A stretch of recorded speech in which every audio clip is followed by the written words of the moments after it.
Hello, everyone. Welcome to Aligning with Purpose, a podcast where we explore themes of finding your true purpose, from quitting corporate, moving cities, practicing holistic health, and more.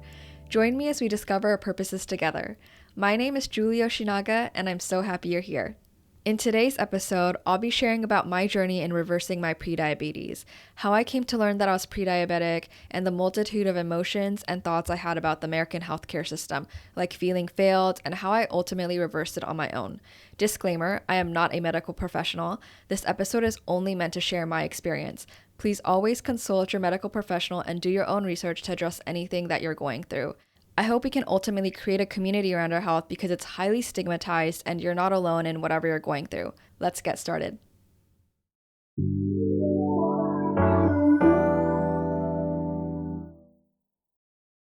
As always, I'll be starting with the Beauty and Humanity segment where I'll share a moment from my week that made me smile or that I found joy in.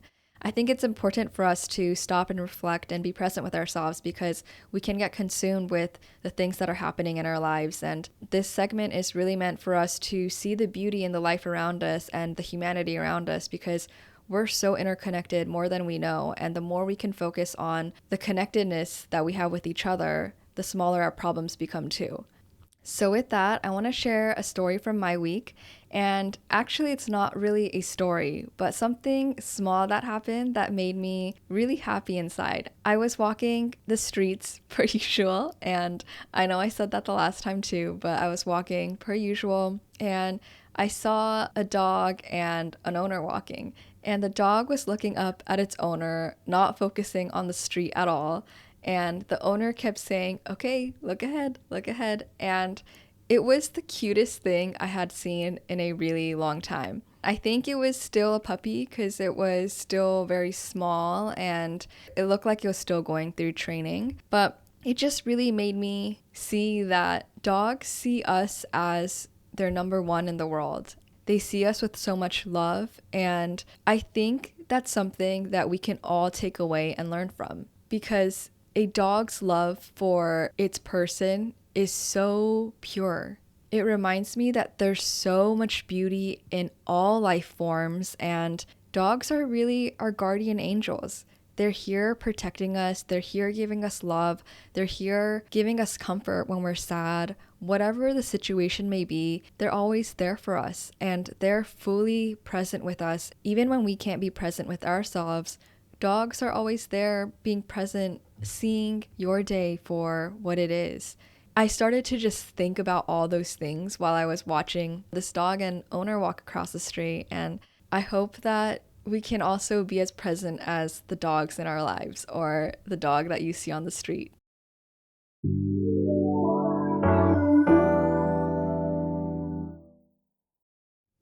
This topic is something that I feel a lot of passion towards and something that I think about on a daily basis. In the last few years, I have become very passionate about health because of my own journey with health. And I want to start off by saying that health is a very uncomfortable topic. Health is something that guides our everyday. We need our health to be well. And when we're not in good health, it really does take a toll on everything else that's happening in our lives. Experiencing health issues, good or bad, it's just part of the human experience. And I'm here to say that we don't have to suffer alone. I know that there's a lot of shame around our health, and it's hard to talk about because it is a vulnerable topic. Sometimes you just don't want to share what you're going through because you don't know what judgment you'll get from others, or you feel this guilt around the health problems that you have. I want to talk about that today because I think it's really important to find community around this. Even I have a hard time talking about it, and what you're going through doesn't have to obviously be shared, but I think it's important to create a space where we can be candid and open about it for the things that we want to share. It's something that we all experience as humans. Health is in our everyday lives. We need our health to be alive and well, but health is also something that can have a lot of people suffering in silence. I am someone who went through a pre-diabetic journey, and I was really scared at one point that it was going to turn into diabetes, and I did a lot of research on my own to reverse that. And again, I'm not a medical professional, so it's not to tell anyone what to do, but to really share my experience and be open with it, because I think more people are going through similar things than you think. When I started to talk about my prediabetes with my friends, I was actually surprised by the amount of people that also told me that they were going through the same thing. It was something that we probably would have never talked about if I hadn't opened up about it. Sharing my own journey showed me that there's community around this and that I have support in this. It also made me realize that I wasn't alone in this and I didn't have to suffer in silence. That really started to make my wheels turn, to know that there are so many people on this planet. And I'm only going to speak on behalf of the areas that I know, like the United States. But there's a lot of people that are suffering in this world. And if I'm going through this one thing that you wouldn't have known if I hadn't mentioned it, what are other people going through? This is not to be nosy, but this is just to be aware and give more empathy towards others, because I think we could use a little bit of that. And I feel like we could use a little bit more community around our health. This doesn't just go for our physical health. This also goes for our mental health, our spiritual health, all the things that make us who we are. That needs to be in alignment with who we are to be healthy. So I want to share my story, because why was I feeling that shame in the first place? Why do we as humans feel shame around our health when it's a natural thing and we don't have to feel guilty over something that we didn't intend to happen?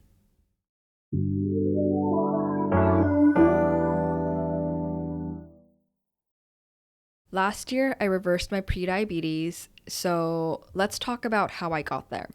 In 2018, I did a blood test, and I hadn't gotten a blood test done in a really long time. To be completely frank and honest here, I was graduating college in 2018, and you know how college goes. I was drinking a lot during college, and I was really scared for my liver. And that was the reason why I wanted to get this blood test done. I wanted to see what was going on with my liver health, my kidneys, and make sure that everything was okay. Thankfully, my test results came back pretty normal. The only thing that was a concern was that the triglycerides were slightly high in my blood. But everything else looked fine, and it was a sigh of relief that I didn't have any liver or kidney damage, as embarrassing as that is to say. This moment was also a pivotal one, because even though I'm really scared of needles, I committed to myself that I would check my blood every single year. I know that's not really recommended by medical professionals and they don't offer that, but I wanted to make sure that I make that a priority, because I don't think just doing a physical wellness exam is enough. Just the doctor looking at your physical body and feeling if you have any bumps, or checking your eyes and your ears and your nose and your mouth, that doesn't really do much in my opinion. I think it's important for them to see the inner workings of your body, and a lot of that can be done through a blood test. So I committed to getting a blood test done every single year from that point. By 2020, I started taking working out seriously, and I was consistent in the gym. Or it was 2020, so I had a home gym. I would do workouts in my living room and go for walks and jogs around my neighborhood. And I was very consistent with that. And by 2021, my blood test results showed that I was pre-diabetic. And what was the most surprising was that the doctors never even addressed it. They sent me the results via online portal, and I was there deciphering everything that was on the blood result for myself. And it was shocking that they didn't say anything about it. It's also hard to miss because the pre-diabetic part was in red font. So it's not like they could have missed it. It was clearly in red and everything else was in black font. I was there Googling and finding out what the blood test results meant. And mind you, there was nothing wrong with my health besides that, but I wanted to know everything else that was on the results. So I was looking at it and I had to educate myself. It was still a pretty low pre-diabetic number, so I don't think I really did anything in that year, but it was something that I noticed and something that I took note of. In 2022, I took another blood test and the prediabetes number was just inching up higher and higher, closer to the diabetic level. And this is when I started to get really concerned. I'm someone who ate healthy, and I am extremely privileged to have had a mom that cooked all of our meals, so I knew exactly what was going in my body. But I ate healthy, I was consistent in the gym or my home gym, and I didn't eat that much sugar. I also didn't like sugar that much. I'm more of a savory person than a sweets person, so I had no idea why I was being affected by prediabetes in the way that I was. In 2022, I asked my doctors about it, and all they told me was to eat more fiber. At this point, I had no idea what that meant.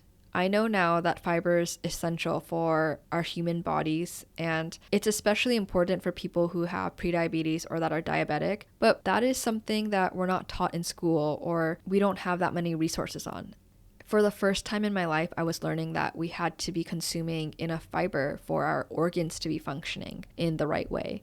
The doctor telling me to eat more fiber, they didn't tell me to educate me, they just said it as a statement. So I felt like this journey lacked support, and I had to really figure out for myself how I was going to reverse it and what I was going to do to change my lifestyle to improve my situation.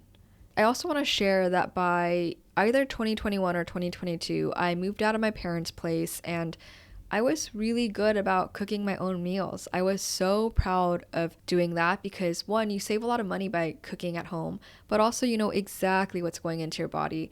You know the types of oils that you're using to cook food with. You know how much of everything that you're intaking. And I thought I had nailed my health in that department.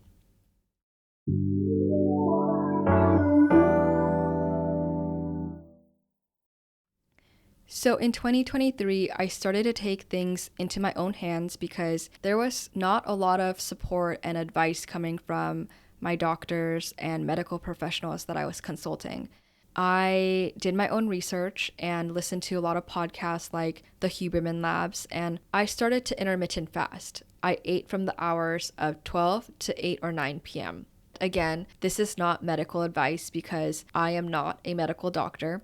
I think everyone's bodies is extremely unique and different, so please do what is best for you after your own research and after you also consult your doctors, because this is what I did for myself that worked.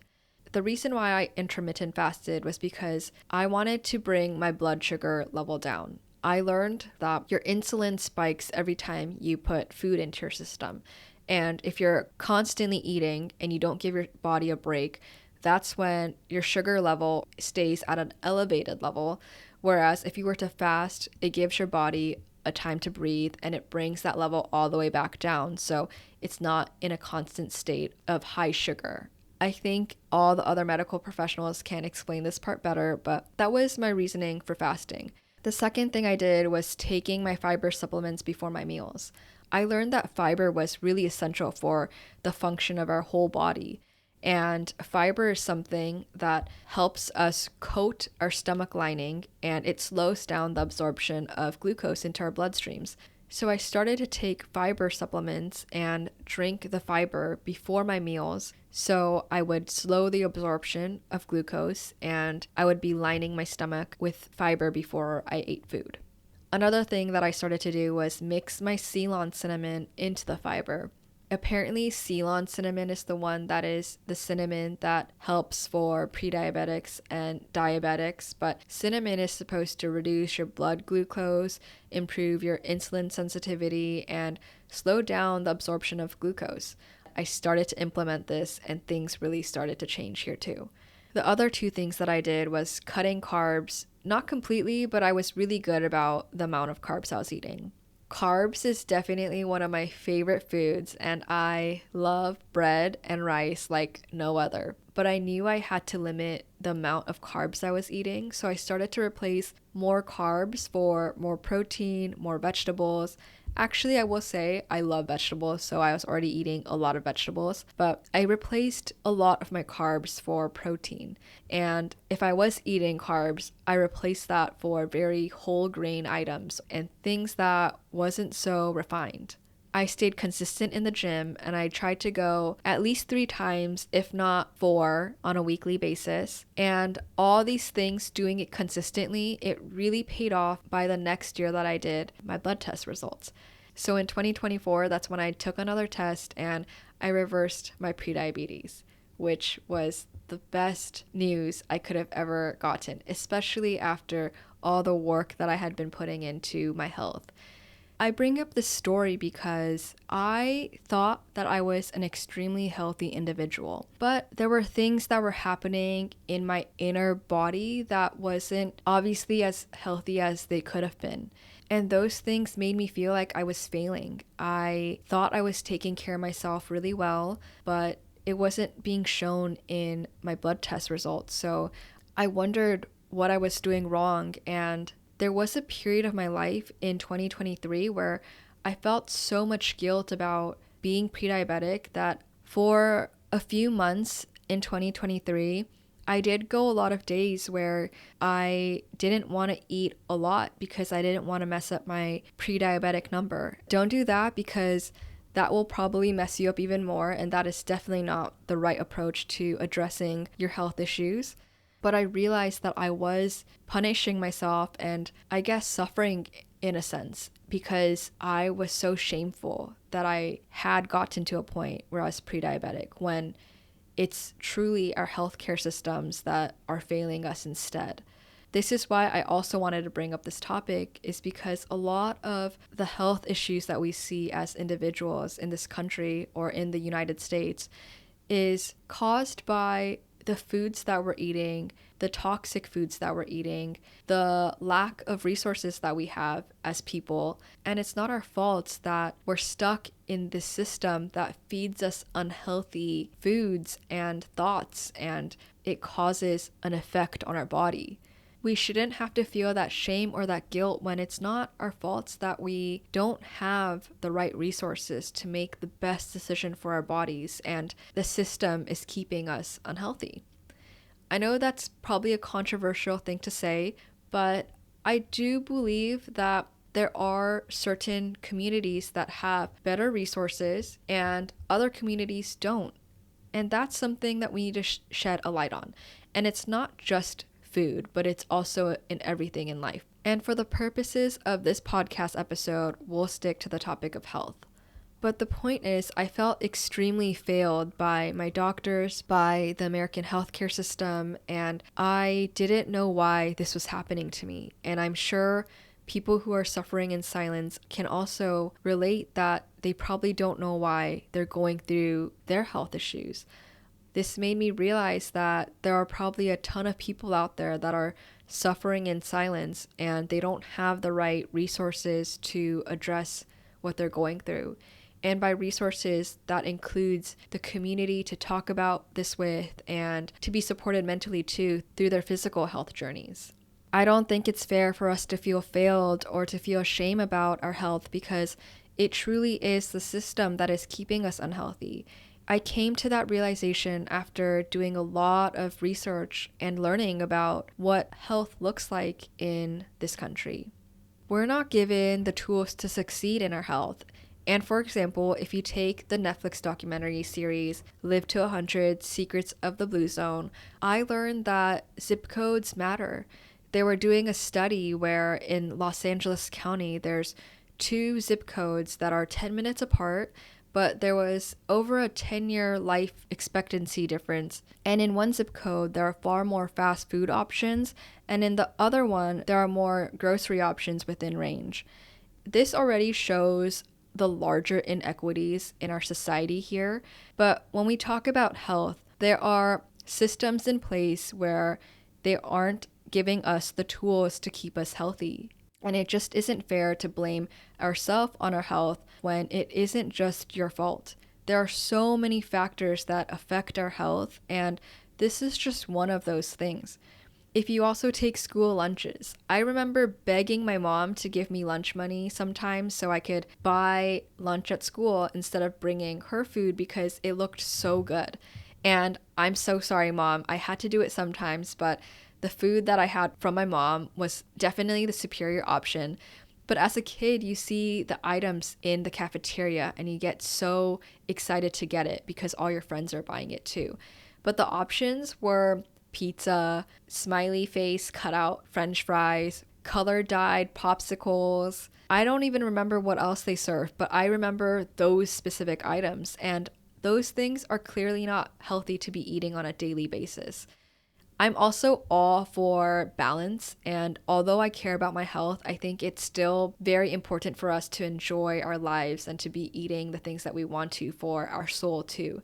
So I don't say this to be super particular about the foods that I'm consuming, but all this to say, we just are surrounded by a lot of bad foods and toxic foods all around us. Also, the foods we buy in grocery stores, a lot of them have chemicals in them, carcinogens, dyes that are really bad for us, and it really is inescapable.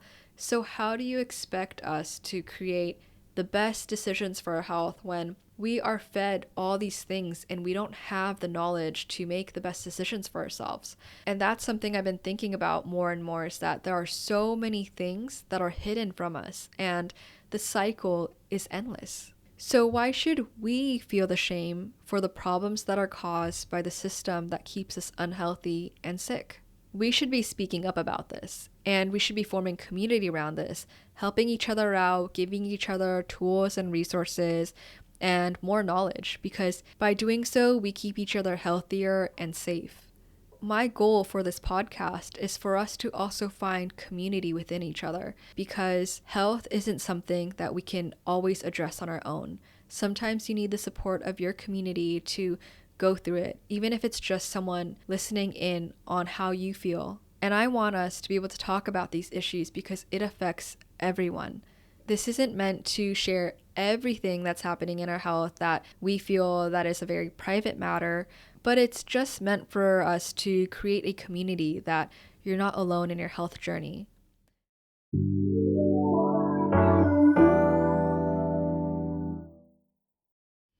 With my health journey, I started to also consider the difference between Eastern medicine and Western medicine.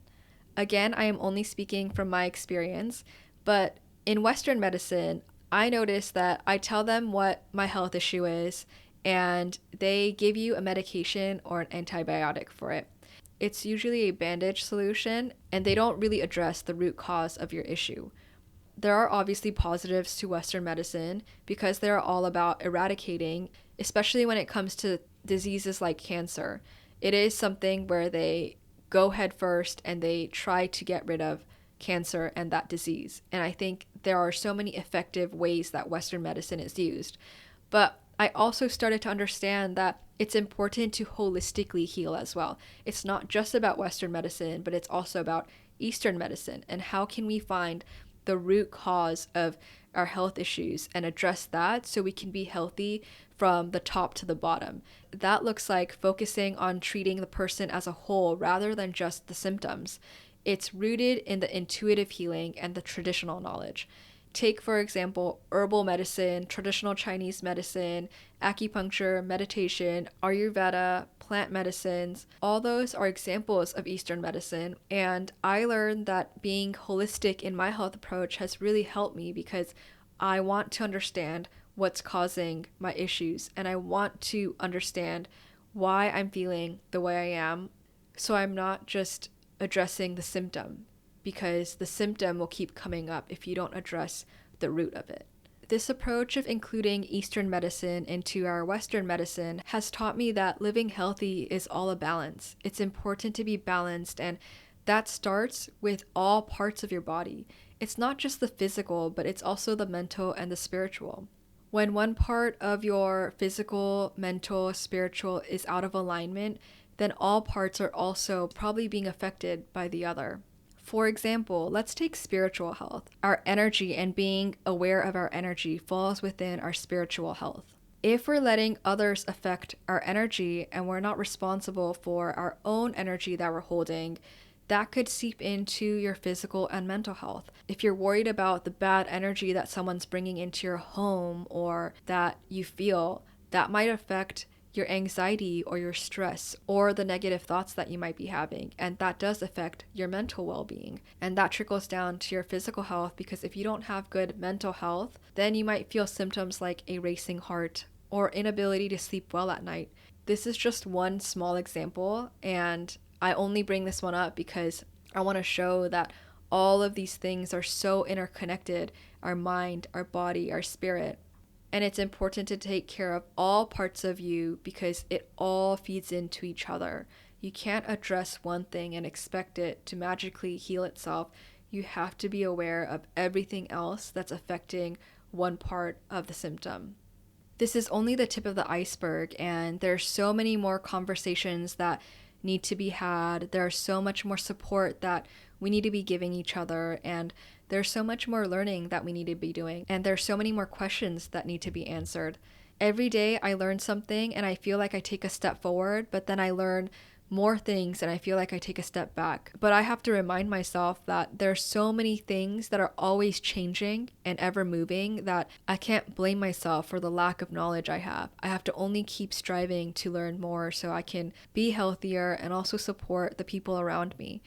As long as I know that I'm consciously trying to live a healthy life and to help my friends and family and my community to live a healthy lifestyle, if they choose to, then I feel like I'm fulfilling part of my mission.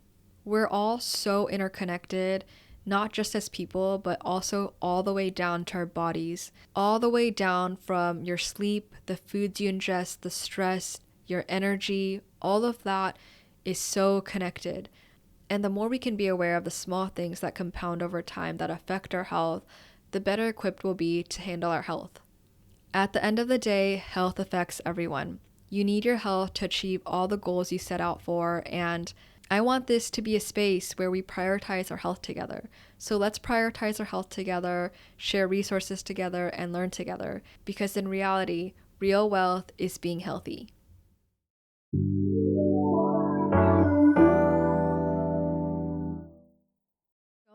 Thank you so much for spending time with me on Aligning with Purpose.